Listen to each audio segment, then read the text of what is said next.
and Boba Fett is closing fast.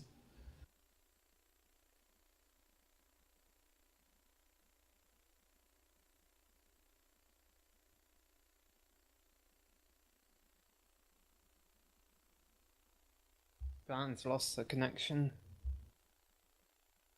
Yep.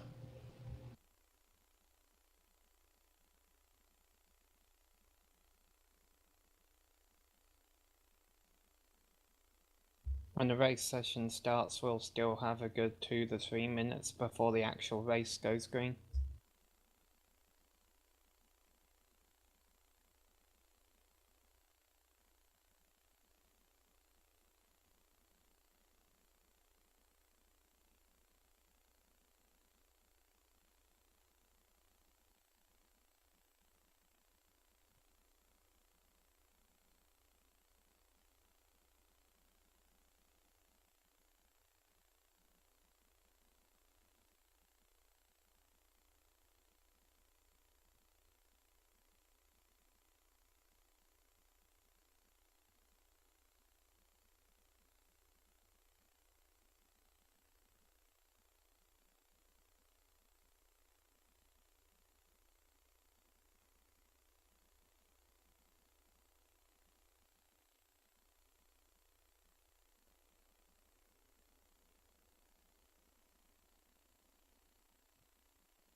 The lights are off and away they go. Extremely loose. He's managed to hold on and they get. He missed the complete. That is crazy Side by side, stuff. Freitas is on the grass on the infield for 4. He slides through. He tags Richard Eck.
The track is 2.66 miles long.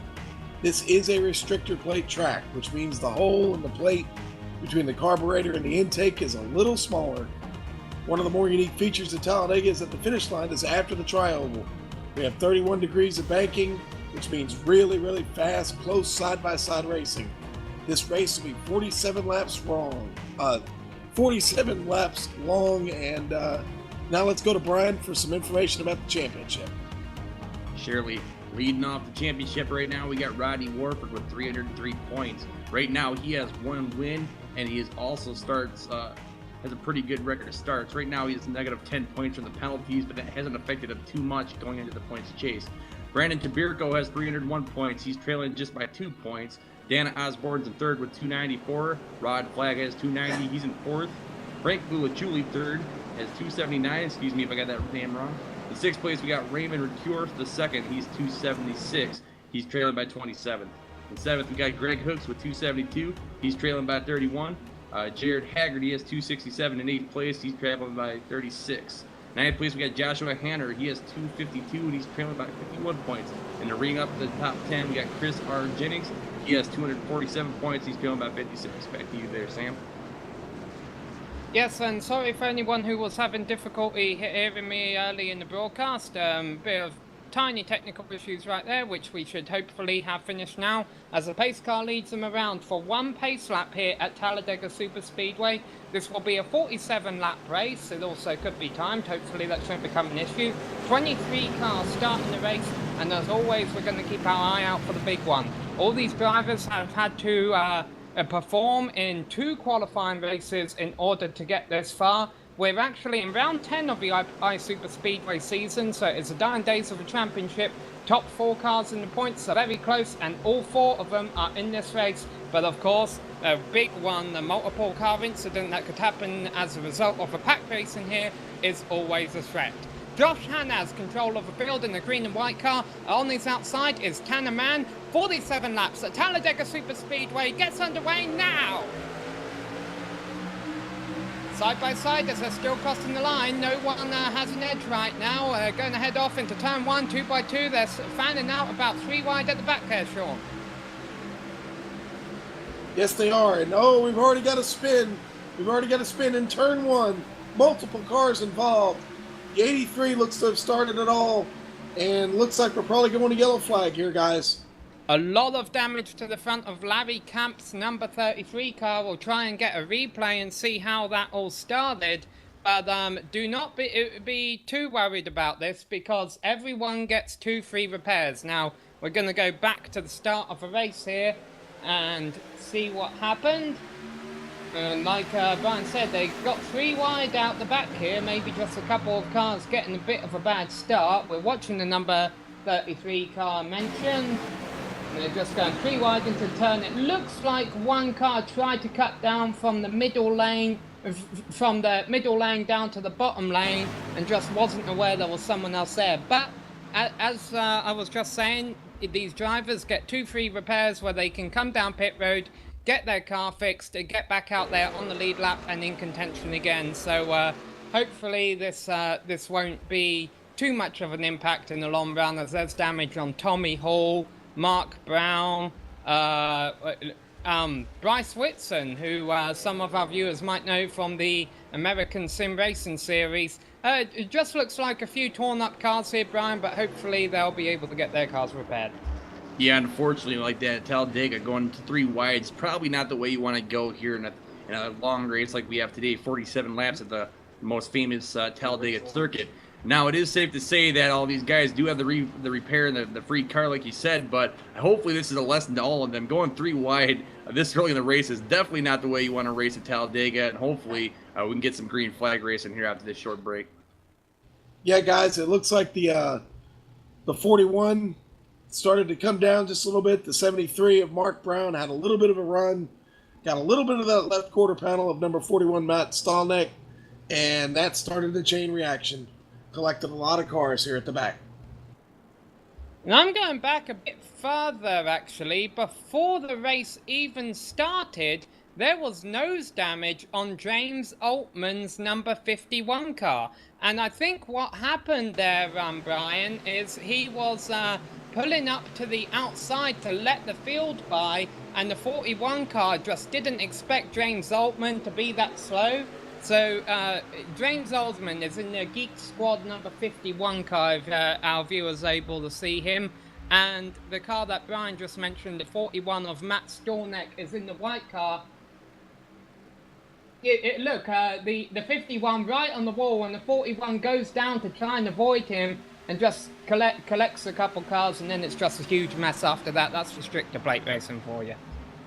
Yeah, and it's safe to say that you are right. I did see the damage as well, so I thought maybe it was a glitch with iRacing software at first, but somewhere along the line he picked up some unwanted damage, and as anyone knows at Talladega, where you're so dependent on draft, even when you're getting the green flag at first, you know, he didn't have the speed that he had to keep up with the pack. Maybe you're right, he was trying to get out of the way, and things just went awry, so hopefully that all gets resolved now and we can go back to racing. Now, Sean, a couple of rules about the series we need to explain to our viewers is that you're not allowed to bump draft here at Talladega Superspeedway in the corners. That is a rule that this league has made to prevent wrecks, but one of the drivers was talking about us before the race started and disagreeing with that rule a little bit. He said that it may contribute to wrecks where cars trek up to prevent from running into each other's bumpers. You know, I have to agree with them. You know, at iRacing, regardless of the build, I've always been the type of driver myself to always want to ride right up on the back of somebody as they're going through these corners. And now that we're not seeing this kind of racing and it's not even allowed, I'm wondering if that means that people are going to give too much space and take somebody by surprise as we go, you know, later on in the race when the draft is really part of the effect. So, you know, it's going to be interesting to see how these guys handle the strict rules here. Hopefully it doesn't take too much away from the race, but you know, if that's what the race marshals think will make good, safer racing, that's the way they're going to have to go. And unfortunately, that might mean changing some driver styles for some of the drivers here today. And we were watching the number 7 car of Rodney Wofford, who currently runs in 5th position right now. He and a few cars behind him had dropped to the apron in the corner, and what they were doing was trying to save fuel. Just in case this race turns out to be a caution fest, they may be able to make it to the end without pitting, Sean. That is a distinct possibility. Cruising around in 4th gear, getting down on that apron are all measures that can be used to save fuel. And we see the lights are off on the pace car, and once again Josh Hammer in the green car, and now Greg Hooks, who got a good start in the pink car, will be restarting second alongside him. Meanwhile, the driver who started in 4th position, or the driver who's currently in 4th position, Ray Rittenor, I believe there's one of the drivers on the chat on the radio who was complaining that he didn't get a very good start, so we'll keep an eye on that number 87 here on the restart. Now, to give you an update, we were saying there were 2-3 repairs. I'm beginning to question that, because although Larry Camp and Matt Stolneck are back on the track with cars that look pristine, they are currently 2 laps down, and it's gonna be a bit of work grind for them to get back on the lead lap. Yeah, that's why track position is very important, regardless if you're 2 laps down or what, because if we do get the lucky dog of play in effect, and also the yells come out at the right time, those guys might get the wave around. That 2 laps will go away really quickly. But right now, let's say the lights are off. We're going to be going to green here in a minute here, Samuel, so let's see what happens. Yeah, well, they're coming around to complete lap 4, which will mean 43 laps left to go. And I'm trying to recall if Brian or Sean could bring it up to me in a little bit what the time limit is for this race, if it does turn out to be a caution fest. Hopefully it won't be, though. There were extra circumstances that led to the initial accident, so hopefully these drivers should be able to get a lap in cleanly this time. Josh Hanna, Greg Hooks on the front row, although Greg Hooks already waiting to go. Of course, the start-finish line not until after the tryover at Talladega Superspeedway. Here they are, they're going again. Come to first breakaway, but that might not be good in the long run, Brian. It might mean that the drivers behind them could get a run on them. Here comes Tanner Manning at 17. Yeah, looks like Greg Hooks got a little caught out there. He went to go out on that outside line, and no one went with him. They're all trying to get down on the bottom side. As we see a long line of cars coming around right here behind Josh Hanner, the number 5 white car with the green trim. Everyone's going nice and clean right now. As we come down the backstretch, we see a few cars going along that yellow line. That is probably allowed here, but not the safest thing to do going into turns 3 and 4. But we got clean racing right now, Sam, as we all come around turns 3 and 4 here at Talladega. Yeah, this is what I was watching in one of the qualifying races for this race, is that these drivers are very good at racing very tight. Look at that, there's a whole pack of about 20 cars with not more than a car length between any of them, and also that helps the high line actually be competitive when they get cars upstairs. And Greg Hooks was thinking about leading that lap, wasn't able to beat the 5 car though. He'll probably try next time around, Sean. Yeah, he just might. I just noticed that the 51 of Jason Ullman's is still in the pits. So he may have gotten some more damage on the caution or something, but he's still in the pit. 2 laps down currently, but we're going to keep the camera here. Look at this, 2 by 2 by 2, and they're coming around. They're only completing 6 laps, Sean. There's still 40 laps left to go. A lot of racing left here. A lot of racing. In fact, I'm seeing 5 cars that kind of dropped back and have lost the draft right now, but that could be a good strategic move. Kind of let the game come to them, as there could be trouble up ahead still.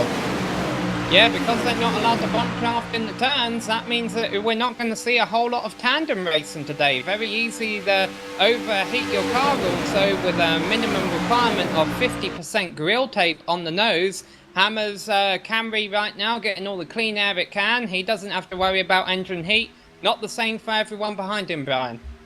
Yeah, we don't got a whole lot of change in positions right now, but I'm really impressed with Greg Hooks being pushed by that 87 car, Ray Ridenow the second. Both of those guys are showing a lot of points in that outside line, and we even got the 23 of Rod Flag involved too, that all-red Gen 6 car. Now, those guys on the top side have a little bit less grip, and it's a little bit slower line, but, you know, if you get the right guys and the right combination of racers going on, the top side can actually also be very quick and even faster than the bottom side. So right now we got a lot of packed cars together. Everyone's racing nice and clean, and this is what we want to see. Some really good iSuperSpeedway action. Yeah, and let's reiterate that this is the 10th race of the season for these guys, so they should all know each other pretty well. They're pretty confident with each other's abilities, and they've all made it through top 2 qualifying races. So at the end of the day, you are seeing about 23 of the best SuperSpeedway iRacers right here, and that's probably helping contribute to what we're seeing by the high line being able to hold on, although Greg Hooks are falling back a bit right now, Sean. Yes, he is, but those 5 cars we talked about that had lost the draft look to be making some progress as they come back up through the field here, and they are catching that lead draft again. Yeah, the lead of those cars are Bryce Whitson, Mark Brown, Larry Camp, who's off the lead lap, Tony Fenn, and Frank Brucialia. Sorry for the mispronunciation of that name. They are all trying to catch up with this pack, which right now is turn 2 in turns 1. And right now it does look like the inside line, Brian, is finally starting to come into its own. The top 3, almost 4 cars have played Greg Hooks, although the outside line getting a bit of run down the backstretch, and Rodney, Woford, and Tannerman going to move up to the outside. They're going by the leader now. Yeah, let's say that 17 car Tanner Mann was trying to get a little bit air under his tires and ended up in the front of the pack. So right now he's on the top side fighting for the lead over that number 5 car that we saw from Josh Hanner. Right now those guys on the top side are looking very racy. Now we got the number 7 car of Rodney Warford getting involved, and everyone's just pushing very hard. You can tell their engines are overheating because they're all peeking out here and there looking for that clean air, and it's just not going very well. And right now we even saw the 99 of Don Hartman trying to get underneath on that yellow side. So, you know, they're not allowed to battle in that bump draft in the corners, but these guys are racing very hard, trying to find every inch of track they can. Also battling for that spot for the cold air on that engine. Right now, man, this is some really intense racing. Yeah, it's very difficult to beat the car in front, and sometimes wonder, is the guy behind me trying to pass me, or is he just calling his engine off? And then you end up with scenarios like we see midfield, where it almost looks like a three-wide scenario, even though no one's attempting a pass. And these guys have got to be very careful with that free repair limit, because if they keep going on like this, Sean, I have a feeling that the big one will come very shortly. Ooh, yeah, we really don't want that, do we? We'd love to see a nice green flag running, and let's see how strategy plays out with fuel and pit stops. Pretty much almost the entire field involved in this lead pack. Josh Hanna has made it back up top, but now a new name, Dawn Artman, is running in second position, but he seems quite content right now to run on the low line. You see the number 3 car sitting second in the points, Brandon Truberco. He goes all the way down to the apron to try and call his engine, and Tanner Mann making a run on this high line. Work again, Brian. Yeah, right now, let's see that number 7, Rodney Warford's trying to take this thing 3 wide. I don't think he's going to have enough push, though, because everyone is trying to get back into that middle space. Now, I have seen cars getting a little sloppy here and there throughout the pack and even going 3 wide here and there. I know they're just trying to get some engine space, but that could be some bad luck if you see a car get too much draft and close that hole up before the guy realizes that there's nowhere left to go, and that's how the big one happens. So right now we got to keep an eye on. Right now I'm looking at the number 2 cars. He's peeking out. A few other cars peeking out here and there. I'm expecting some clean racing here, but I'm guessing there's going to be a crash soon because this car is getting trapped everywhere. Yeah, let's do a quick run down the top 10. It's not going to mean a whole lot because it will all change in a heartbeat, but I'll give you an idea of what competitors we're seeing here today. Josh Hanna in the lead, Dawn Artman in second, Tanner Mann in third, Brandon Truberco in fourth, Rodney Wofford fifth, Nick Gortson 6th, Greg Hook 7th, Shane McEachin 8th, Ray Rittenor the second, 9th, and Rod Flagg rounds out the top 10 as they come around to complete lap 12 of 47, Sean. Yes, and we're seeing 3 wide racing in the turns here, and these guys are managing to do this pretty flawlessly right now. We know tire wear is not going to be a real factor, so and now we've got 4 wide going down the back stretch here. Really, really competitive racing going on right now as they head into turn 3. Yeah, it's Dan Osborne, who I believe is one of the drivers up in the point was right in the middle of a sandwich there. They get straightened out though 2 by 2. This is about a battle from 12th to 14th. Mark Jorgensen Jr. drops back, and now they're back to double file. Although look at Greg Hooks, he's had enough of being up front, or he's been shuffled out the line. He is dropping all the way to that back on the outside line. Brian, no drafting help. Yeah, I'll tell you what happened. Josh Hanna, he got really, really close to the back of that 17 car of Tanner Mann. And when that happened, everybody else is like, well, if they're going for the high run, I'm going to go with them too. And before you know it, Greg Hooks got put out by himself. Everyone was trying to get to that bottom train where they saw the number 5 getting real fast and racy. Right now, we're looking at him even coming down in the turn 3. He's just not giving that car any space. He's getting really close up on that bumper, knowing he can't bump draft. But he's got to worry about overheating that engine, pushing as hard as he is. But now we got the 7 car coming up to the top side. They're looking just as fast. I mean, Sam, this is crazy racing here. Pretty soon we're going to see some engines exploding because no one's backing down at this point. Yeah, and the engine... Oh, and there goes one car off. He's blown up. Who is that? That is Brandon Truberco. Second in the points. Very late in the points championship. This is going to be detrimental in his chase for the championship. And, well, fortunately, though, he was on the low line, was able to get through onto the apron, and everyone was able to get by okay. Tanner Mann currently in the lead, and we're going to watch a replay of his engine expire. He's on the bottom line, like we say. Here they come through the trioval. That's pretty much where it lets go. There it goes. And just straight down to the apron. Everyone gets by okay. Probably didn't even have to lift there. Very good driving by him, Sean. Yeah, it was. And it was really nice for him to move off and not cause any damage behind him. Hey, I'm watching 2 cars here right now that have hooked up. They're playing a smart race right now, in my opinion. Matt Bontempi in the 20. And Frank Pucciali in the 94. They're back here. They're out of the draft, but they're clean, and they're drafting with each other. I look for these cars to be in this thing at the end if they can stay out of trouble. And we might... I don't think we'll get a caution, but Brandon Truberco is going very slow through turn 4. 59 miles an hour he's down to right now. But while that's going on, we actually have a lead change now. Between Tanner Mann losing it to a driver we haven't mentioned today, but should, because he is currently our points leader, Rodney Wofford. Yeah, he's getting really racy right now, and I can't even really call it a lead change because that 76 is pushing as hard as he can, but you know, before long, he's going to have to back down as you can see him cooling his engine off, and right then when that happens, that 17's going to slingshot right by. So, oh, never mind, I take that back. Right as I made that claim, the 7 car jumps down on the bottom side, he gets that cold air on him, the 17 has nowhere to go. We now officially have the lead change.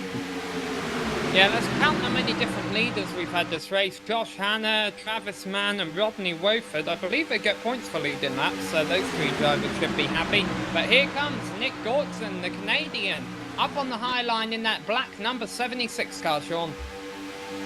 Yeah, and as they run through the turn, everybody stays in line here. Don't see any changes from position yet, but we've got a lot of good side-by-side racing. And guys, no caution flag yet. Maybe we do get a nice green flag run with a pit stop here. Another Oh, no. and it's on the high line. Yep, another engine is gone. The number 8 car, and everyone's able to avoid him. Who is that? That is Dan Osborne, who I believe is one of the drivers up there in the points.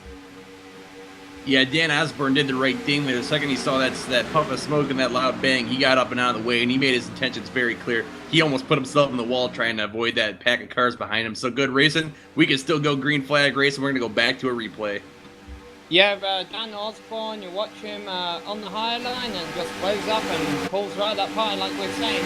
He is currently running 3rd in the points. So I'll tell you what, if Rodney Wofford is able to stay out of trouble, this could be a huge points day for him, with the drivers sitting 2nd and 3rd in the points now. Not necessarily out of a race, but certainly out of contention for the win at this point. This lead pack is about 20 cars strong, but some of those cars are lapped down.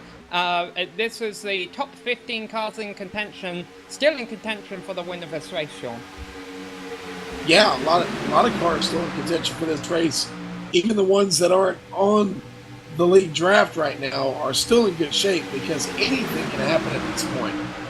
Yeah, just look at Shane McEachin coming up on the high line. He's gone from 5th to pretty much 2nd in 1 lap, but look at the nose of that car. It's all squatted up like a pug that hit a lawnmower or something. And in that Toyota Camry, does not look like a Toyota Camry, but it doesn't seem to be affecting him, Brian. He's going to the lead.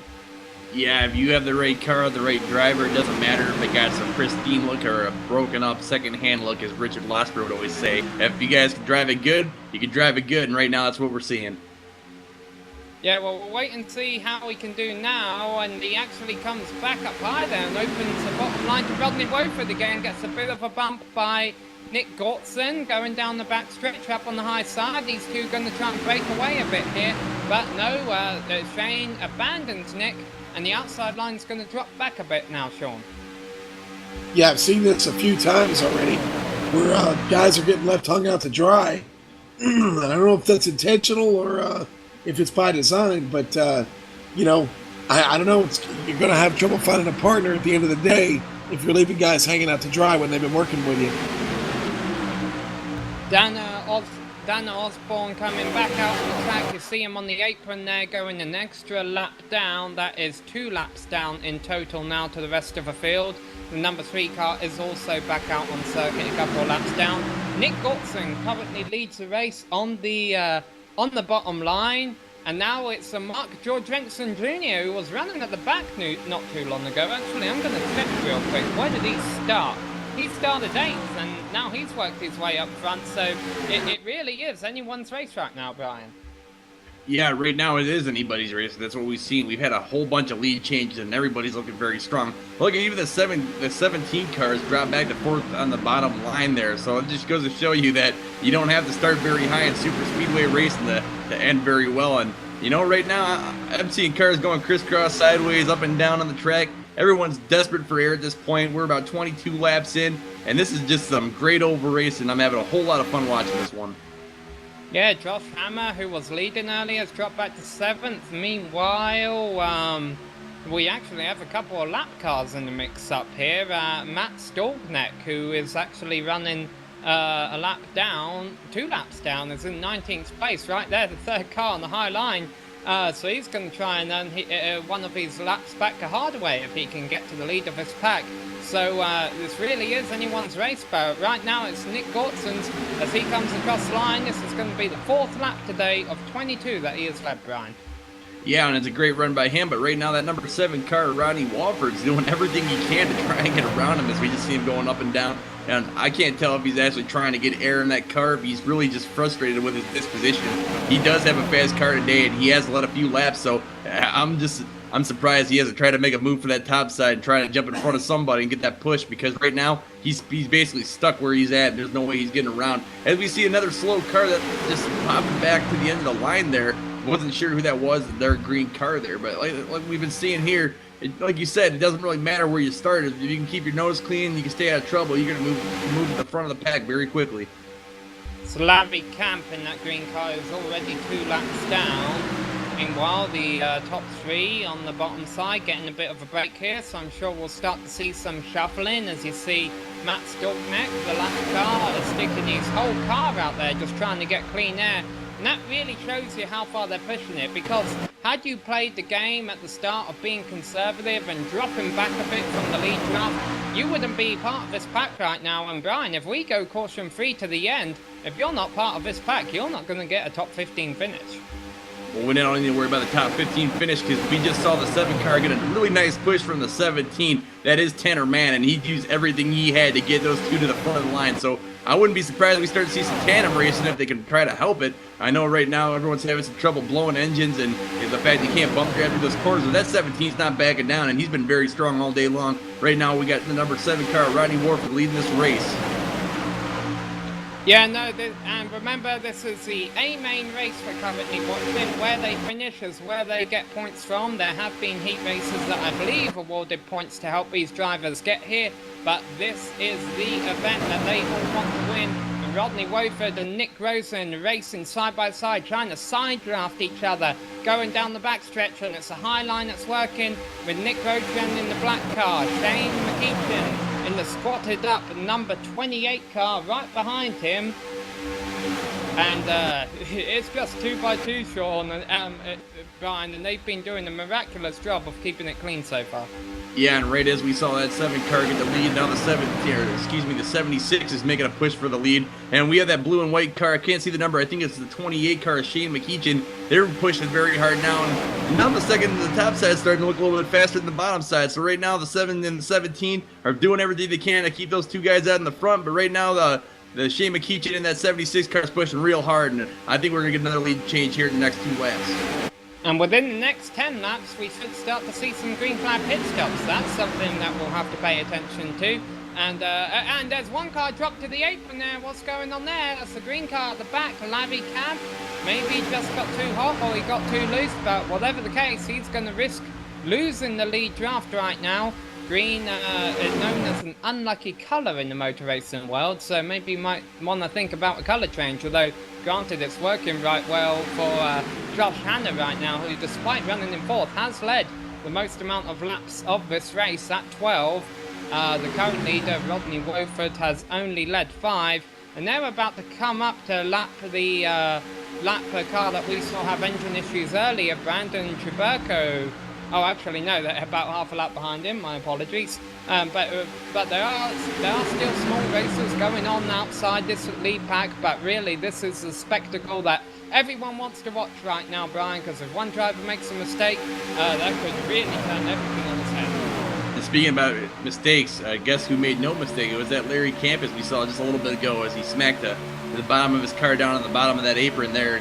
He kind of dirt tracked around like Kyle Busch did, or a couple times last season. So, it's very good car control to be able to hold on to it. Now we have the 7 car making a good push again, with the help of the 17 of Tanner Mann. Those 2 guys have been racing really strong. They are definitely the fastest on the track right now. And also we got the 5 car Josh Hanner, who started out on the pole just behind both of them. So I think the bottom side does have the most strength at the moment. But those top side guys aren't giving up, and they're doing everything they can to get that lead change. Riding on board Bryce Whitson here, running right in the middle of the pack in 12th position.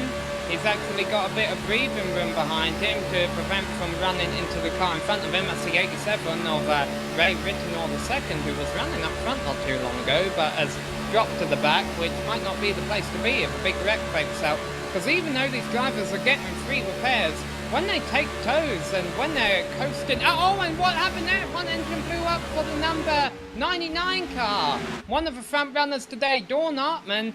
I don't know. I think his engine's gone. Yeah, they did see a big puff of smoke there. Unfortunately, the camera panned away, but I definitely know a blown engine when I see it. He's losing a ton of speed. That's unfortunate for Don Hartman as we go down to another replay. Yeah, and now he's got to coast, even though he can get a free repair, he's got to coast all the way around the track before he can get that repaired. And if a caution doesn't come out, that's really going to do him in. Now, what this has done, and we may have a caution as Ray Rittenor spins off on the apron, but it's taken the toe, and here come cars down pit road, led by Nick Gautran. It's all happening right now, as Richard Losper would say. Shane Matichen, Josh Hanna, and Greg Hooks all coming down into the pits. If they're on the radio to each other, they should all take the same amount of tyres, Brian, all come out at the same time, be able to draft together, and maybe find themselves in the lead of this race when pit stops have cycled through.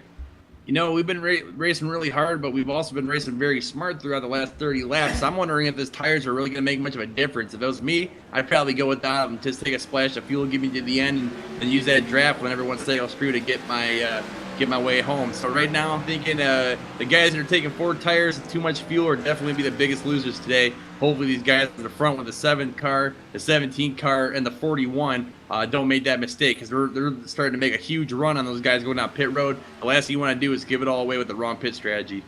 And Bryce Whitson gets in the wall. He got too much rear brake coming down pit road and actually slid into the wall. His car has left front damage. He's came down into the pits with Mark Brown. Dawn Artman has got repairs. He's going back out on the track. We'll watch a replay of Bryce Whitson. But as you say, Brian, this is really the easiest time to lose a lot of time on the track. And I have a feeling that 15-car battle for the lead that we've been watching this first half of the race, the lead pack is not going to be as big as what it once was.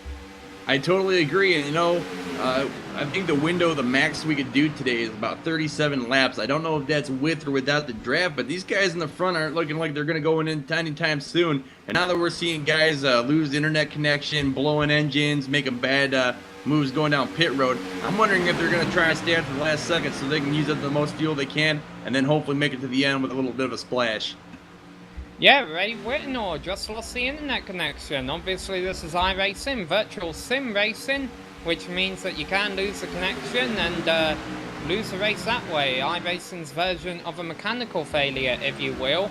Well, there is still a pack out here, and I've got to be honest, Brian, I think I could probably go for about another 5 to 10 laps, given the fact that they had the caution early in the race. Yeah, that is true. You always want to take that into effect. And, you know, the one thing that Sean Ambrose did mention earlier on, guys will try to ride around in 4th gear, put their foot on the clutch, turn off their engines, do what they got to do to save fuel. And maybe those guys that were smart enough to think ahead for a long stint might come out ahead with the end of the race because they'll have just a few more ounces of fuel than the guy behind them. And that's definitely how you win races at super speedways. Sean Ambrose, we haven't heard from you for a while. I just wondered if you had a quick thought or two about how this race has been progressing. Yeah, well, I'm watching this pack that stayed out right now. And what I'm seeing is a lot of moving around, a lot of guys getting into space, trying to get air into the car, keep them cool. And right now, they've opened up on the field, and it looks like they've got a chance to keep that distance between them and the guys that have already pitted. Yeah, now, obviously, what they are going to have to worry about is if a caution does come out, there are 15 cars still on the lead lap, and the cars that have pitted won't have to pit under a caution if we got one, and so they'll actually be able to cycle back to the front and have track position. And although if there's one track where it's sometimes worth it to sacrifice track position, Sean, O'Brien, it might be this track, it's still something that you can't take for granted. That is absolutely true, and I'm kind of curious right now about the 41 car. He's 2 laps down, but it seems like he's doing an awful lot of moving around in the 3rd place down in that bottom line there.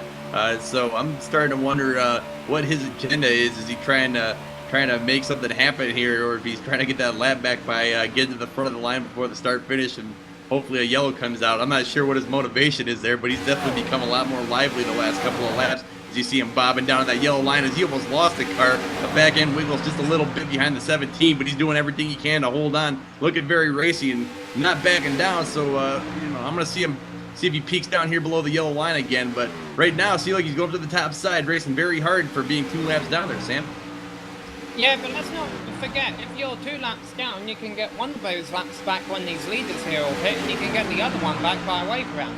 Meanwhile, 7th on back have reformed into a pack which is going through the tri-oval right now, led by Bryce Whitson, Mark Brown, Shane McCheechine, I know I just mispronounced that, Nick Gortson and Brandon Schuberko, who is a lap down to all of them.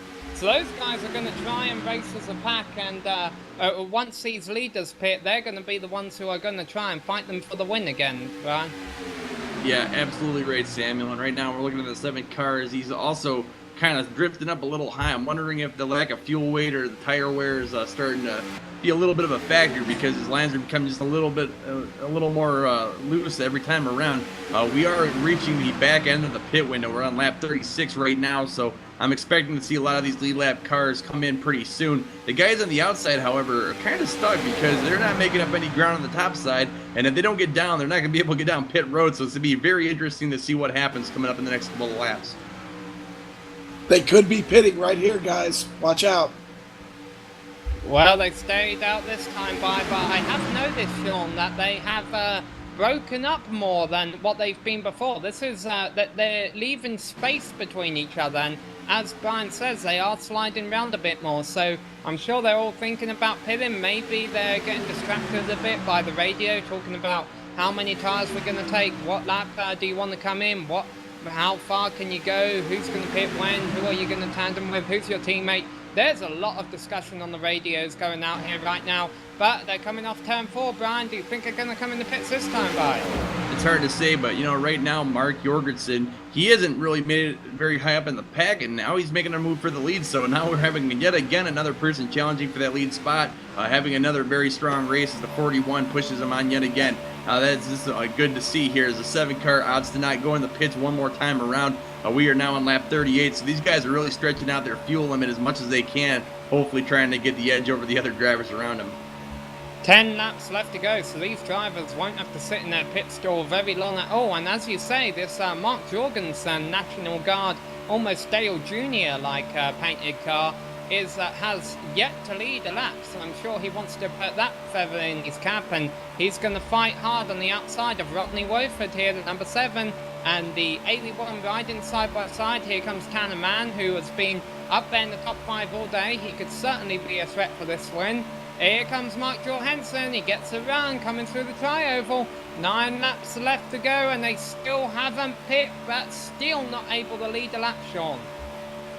Nah, he was getting some help from that lapped car, the number 41, but it wasn't enough, just short of leading a lap. Rodney Wofford has control of the field. 8 laps left to go, and I'm sure they're going to have to pit eventually, Brian. Yeah, and it's starting to get to a desperation point. It's kind of interesting watching cars pit under green conditions here at like a super speedway, because you're going from your max speed of about 197 miles per hour, a little bit more than that on the straight, and all of a sudden you got a bunch of cars slamming on the brakes trying to make it down to that pit speed limit of 55 here. Here they come! Oh, we got the number 7 car coming down pit road, so we'll see what happens as the number 2 follows him close behind. It looks like you will have a tandem buddy as we come out. If everyone can just have a clean stop now, Sam. Yeah, that number 2 car, the blue, white and red car there, is Donny Giarantano.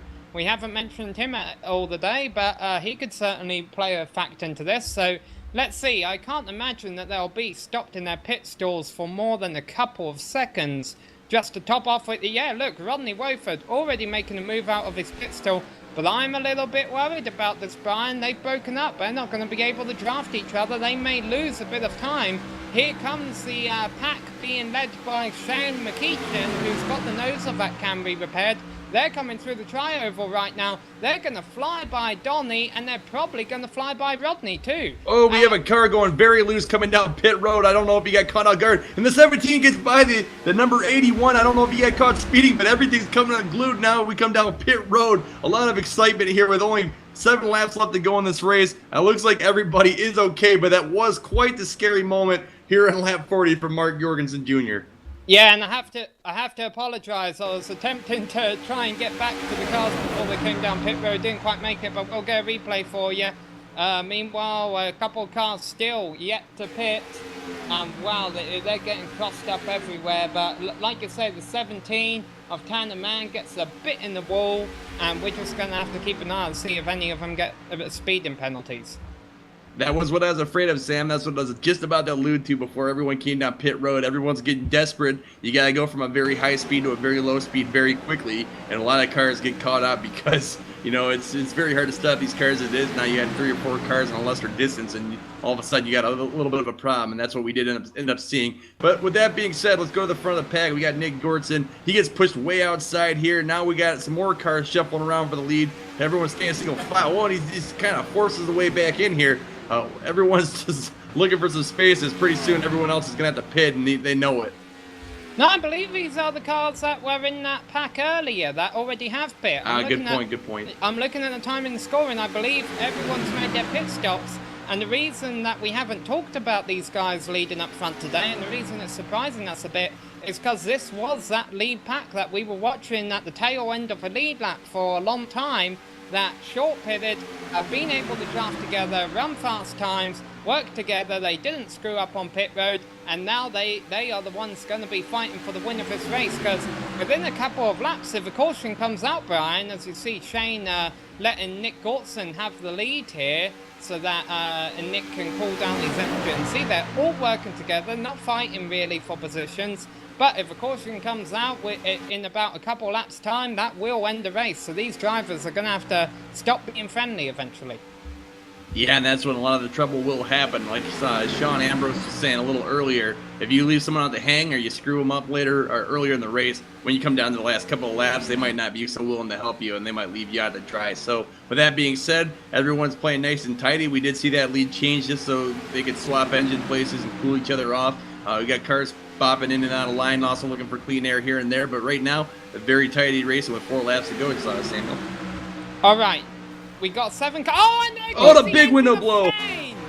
Shane McEachin blows his engine. We did not see that coming. He was racing very strong and used his strategy to his fullest, and his engine is toast. You can make that into a barbecue because there's nothing but smoke coming out of that end.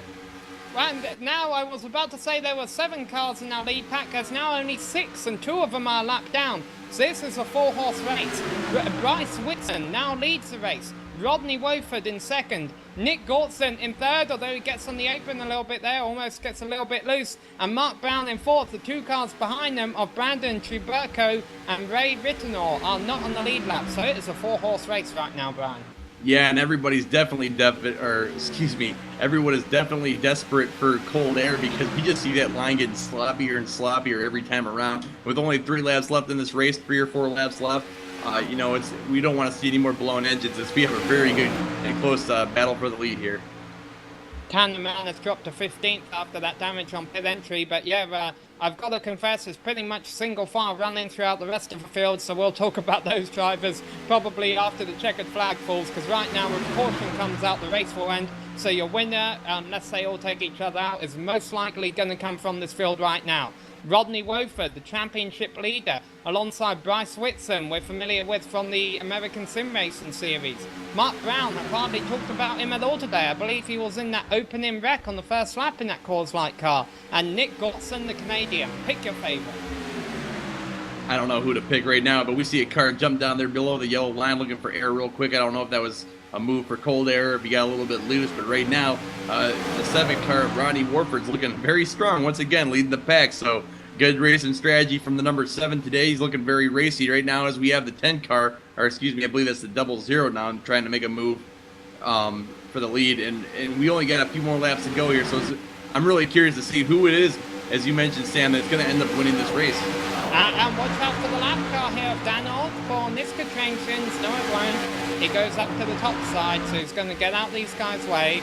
The bottom line's the quickest lane around, so that's where... What a big crash! The 00 is into the wall. He has a lot of contact. He is in deep trouble as everyone is now going to be forced to go down on lap 46. I think Rodney Warford is going to be the race winner. What an unfortunate change of events as we go to replay. And that is a huge gain in the points for Rodney Wofford. What happened there, the number 00 of Bryce Whitson, he was trying to get a draft on the lap car. He moved up thinking there would be room there, and there wasn't. Yeah, I was very surprised to see that happen. Everyone saw that back marker up there, and the last thing you want to do is try to draft someone that's going way off the pace, and it looked like everybody just slammed on the brakes and and took the double 7 with, or the double 0 with him. So that was a very unexpected change of events. Good job to Rodney Warford to just stay on that bottom line the whole race and use that strategy to its fullest. Wow, I don't even know what to say, Sam. That was quite the intense finish there. Yeah, meanwhile, the pace car is in turn 3. Rodney Woford going to come up to him. We are on the white flag, the final lap. So if the leaders don't run into each other, slowing down for the pace car, Rodney Woford should take the win here with Mark Brown in second, Nick Gortson third, Josh Hanna fourth, Donny Giratano fifth, Greg Hook sixth, Raymond Evans, I haven't mentioned him, seventh, Matt Bontempi eighth, Bryce Whitson only falling to ninth if his car's still running, and Frank Buccialia in 10th. But here come the field through the tri-oval. Rodney Woford, they look like they are all slowed down now, and the pace car will lead them across the line here. And what a huge day in the points this is going to be for Rodney, because we pretty much saw the drivers second, third and fourth, at least in the points, run into some kind of issue today. Rodney Woford leading the points, not by much mind you, and he's going to have a huge points lead entering Daytona, Brian, as Rodney Woford is your winner here today at Talladega. Yeah, we see everybody pulling off towards pit road to go to their pit box. I would like to see if Rodney Warford's going to melt those tires down and do a little typical NASCAR celebration. But right now, he's just kind of enjoying his parade lap as everyone else just forms around him and they get behind that pace car. It was a very exciting race, Samuel. What do you have? What's up next on the agenda? I think we're going to take a quick break and let us all get our voice boxes cleared, and look forward to coming back here and talking to a few of the drivers from today.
Hello and welcome back to Talladega Superspeedway, where we just witnessed a very competitive race here on the 2.66 mile Talladega, Alabama infamous giant oval, whatever synonyms we can come up for it.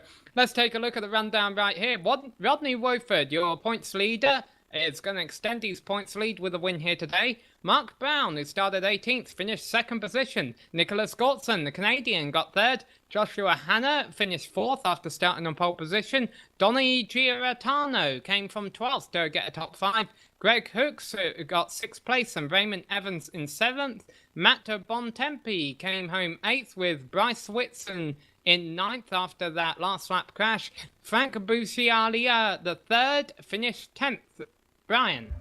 Rod Flagg came in 11th, followed by Mark Jorgensen Jr. in 12th. Tanner Mann, who had a really strong race, came in 13th. Don Artman with his 14th. Both of them had blown engines, I believe. In 15th, we had Tony Fenn. 16th was Tommy Hall. In 17th, we had Dana Osborne. In 18th, we had Brandon Chabirko. In 19th, we had Larry Camp. In 20th, we had Matt Stolkenek. In 21st, we had Shane McEachin. 22nd, Ray Retinuer. The 2nd and 23rd, we had Jason Ottmans. And that rounds out the field. All right, well, we're going to try and talk to a few of that field, starting with the driver who won here today, Rodney Wofford. And we'll pull him into the booth and get a talk. Rodney Wofford, congratulations on your win. Thanks a lot. We didn't see a whole lot of you at the beginning of the race. You kind of came there later into the race and ended up taking a win, which is certainly going to help you in the points. Yeah, hopefully it will tremendously, especially after these drop weeks we'll have. Yeah, well, like I say, you were kind of in the middle of a pack towards the start. Started 5th place and then kind of rode around there and then got up to the lead early. Was that your approach, or are you usually a driver that likes to lead every lap he can? Oh yeah, I like to get up front, lead the laps, and have a good clean race and get that win for sure. Yeah, 20 laps led out of 47, but it was the final one that counted. Off to Daytona next week. Do you have a preference on the super speedways? I love running them. I like Daytona. The 3 wide works out, I think, a little bit better with this model that we got going on here, and definitely looking forward to that and bringing this momentum on in there. All right, well, congratulations on your win today, Wofford, and hopefully we'll see you get another one soon. Thanks, appreciate it a lot. All right, Brian, I'm going to hand you over to talk to our 2nd place finisher today, Mark Brown. Hey, Mark, how you doing? Can you hear me all right? Yeah, I got you. Loud and clear. All right, so it looks like you started way back in 18th place, and through the drafting and all of the different things that happened throughout the race, you took a nice, solid 2nd place. Tell us a little bit about your mindset coming into Talladega, starting at the end of the pack, and what was your process moving forward? Well, every time we come to Talladega, it's a crapshoot. You got to miss and dodge the wrecks. But me and Bryce worked together. We pitted at the right time and caught up.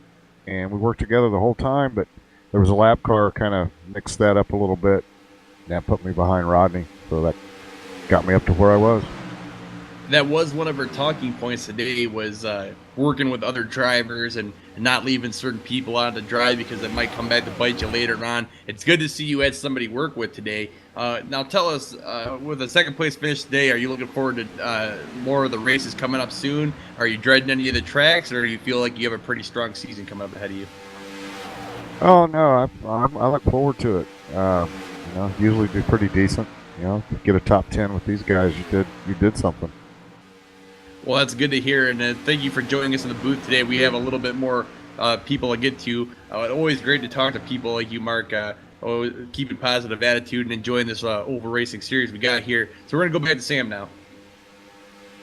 Yes, we are, and I'm going to hand it over to our 3rd place finisher today, Nicholas Gortson, who is in the room. So, hi, Nick. How are you feeling? Good. It was a fun race. How are you guys doing? We're doing all right. I've got to confess, during the broadcast, I kept referring to you as the Canadian driver. So Talladega, a bit far away for you. Yeah, in real life it is, but on the internet it's just a couple clicks away, so no problem there. Yeah, well, it certainly seemed that you had the hand of it. Started 14th and finished 3rd. How were you able to pick off all those spots? Well, compared to a lot of the guys in the field, I've done a ridiculous amount of sim racing. So just a few of my friends and I played early pit strategy, and it made the difference. Yeah, that we saw that pack forming after your early pit stops. We were waiting to see if a caution was going to come out and how that would play into it. Talladega, we're going to Daytona next time round. Which one do you prefer? I prefer Talladega because with the way the simulator works and the extra room, it gets a little more racy. But both are good, both are fun. Yeah. All right. Well, congratulations on your 3rd place finish. Do you think you could have moved up a couple more spots had it gone green? I think if it finished green, Shane or myself would have got the win. So we'll see next time. Yes, we definitely will. Well, thanks for coming to talk to us, and better luck next time. Thanks, guys. Glad that Rod's got a broadcasting crew to do this. That's a lot of fun. Well, we're glad to talk about it. Brian, I'm going to hand you over to talk to our 9th place finisher, Bryce Whitson. Hey, Bryce, thanks for joining us in the booth today. How do you hear me? Oh, I hear you great, Brian. I appreciate you all bringing me up here. And not a problem. We always like talking to you, buddy. Now, we got to ask you a question. You were looking very racy, and then things just kind of came unglued. Tell us what happened. It's just kind of one of those racing deals. Lap cars really should stay out of the front when the race is almost over, and it's a shame, but we were going to have a good night there. Mark from Indiana was helping out, and I thought we were going to finish 1-2, and like you said, it just kind of all broke loose. Yeah, and we just heard another driver in a previous interview talk about how Talladega has so much more room, and then tracks like Daytona, and then all of a sudden we see lap cars come into play, and all of a sudden all that room is gone, followed by a huge wreck with only, I believe it was a lap to go until the end of the race. So that was very unfortunate. Tell us, that's got to be deflating when you're running strong, you're about to make a move for the lead, and the next thing you know, you're piled up with 3 or 4 other cars, and there's no chance for a win. Tell us, does that make you a little unconfident, or are you still feeling pretty good about this season? Oh, no, I'm fine. This is my first race with these guys, and they seem like a good group of guys for the most part, and we'll come back again in a week or so and have some more fun, and hopefully put another one up front like that. Bryce, it's been a pleasure talking to you. It's always great to hear from you, and hopefully we'll have you some better luck in the future coming up in the next season. So with that being said, we'll go back to Samuel. Yes, Hey. and we're going to speak to our 11th place finisher and the league organizer of iSuperSpeedway, Rod Flagg, in just a second here. And Brian, while we're waiting for a couple of technical things here, I just got to ask, what do you think about what the drivers have said so far? There is a lot of truth to it. When there's bag markers coming into play, it's kind of difficult to get out of the way at a super speedway, even with the 3 lanes or the extra lane on the outside. Running that outside line is very difficult, and if you're running by yourself or you got damage, sometimes holding your line on that top side is a lot harder than you would think it is. So with that being said, other than that, the racing was really good. I think the fact that they're not allowed to bump draft in the corners made it interesting. We saw some guys blowing up, not taking good enough care of their cars, and that just makes the oval racing a lot more intense here. So it was good fun to watch, Sam. Yeah, it was, and it was certainly interesting seeing fuel strategy come into play at the very end of a race, and also a bit of disagreements, I think, to a couple of drivers about what happened there in that last couple of laps. But congratulations to Rodney Wofford on winning the race today, and we got a few people to thank for putting on this broadcast. First of all, we've got to thank Rod Flagg, who unfortunately we weren't able to interview, for putting on this league. We would also like to thank the makers of the various software and hardware that help make this stream possible: iRacing.com, XSplit, Twitch.tv, Audio Technica, and Ava Media. Thanks to the team today. If you'd like to find out more about GSRC, you can find it on www.globalsimracingchannel.com, along with archived races and race highlights. We're also on Twitter at GSR Channel, and Facebook at facebook.com/Global Sim Racing Channel. And big thanks to Dougie Beard for creating the camera sets that you saw during the stream. A special thanks to Eric Ekholm, who provides us with much of our music. If you can find it not only here on GSLC, but in TV commercials, movie trailers, iTunes and Spotify. If you like our music, tell Eric where you heard it at ericekholm.com. Thanks to Casey Lalonde, who also provides us with much of the music for our broadcasts. You can find more of his music at caseylalonde.bandcamp.com. Our next iSuperSpeedway race will be same time at Daytona International Speedway next week for round 11 of the series. That will be on Friday, June 6th. The VSRA will be back in action on June 1st for round 3 at Silverstone, and then the American Sim Racing Series will be at Milwaukee for round 6 on June 4th. The Enduro Pro Series get back into action on June 7th with round 9 at Barber Motorsports Park. If you want to see more of our upcoming races, go to our YouTube page and look at our upcoming live events. While you're there, take a look around at some of the excellent work of Joe Peak's highlight videos and broadcasts of some of the other exciting series that we cover. Until next time, race clean, race hard, and we'll see you on the track.